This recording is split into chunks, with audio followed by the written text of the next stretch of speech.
Pop quiz hotshot. What do a war, a national emergency, and Jeffrey Epstein have in common? In the tiny hands of Donald Trump, everything.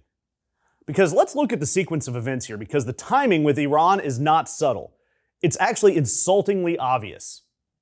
And we know all about Trump's probably Adderall-fueled war declaration Truth Social post that came in at 2 a.m. But what do you see that's not in the headlines right now?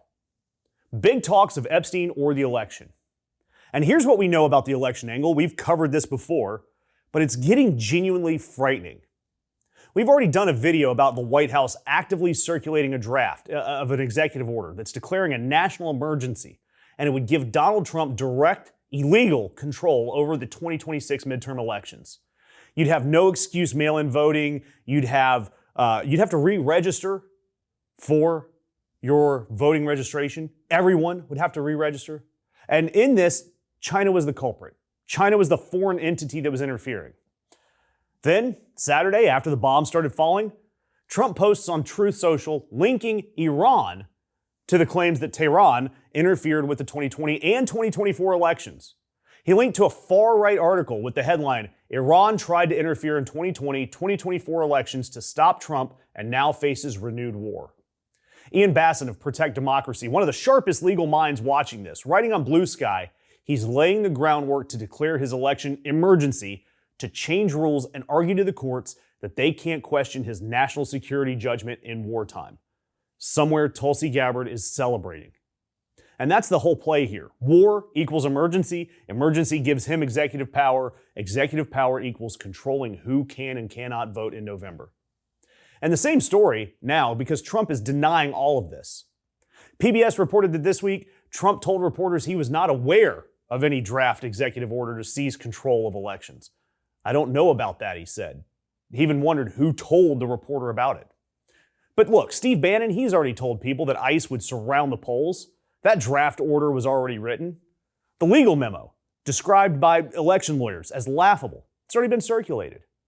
And Trump didn't know about it the same way he didn't know about the hush money payments, the same way he didn't know about January 6th planning, the same way he doesn't know about Jeffrey Epstein or anything, right up until he knows about it. The "I don't know" is the tell for Donald Trump. Every time. Write it down. And now this entire national conversation is about Iran. Epstein off the front page. The election power grab buried in paragraph 12. And the man who promised to drain the swamp just started a war that he is going to profit from, I guarantee it. And correlation is not causation, but timing is the entire argument here. Look, I'm going to be direct with you. I'm an investigator. I know how to read patterns, and the pattern here is not complicated. It is stupefyingly obvious. When a politician in trouble starts a war, and the majority of the country does not support it, you have to ask who benefits. It's not the American people. We're all opposed. It's not the military families that are sending their kids into war. Not the Iranian civilians that are getting bombed, and definitely not the girls at the elementary school in Manab, Iran, where a strike hit during Saturday's offensive. Death toll as of the time of recording is almost 150.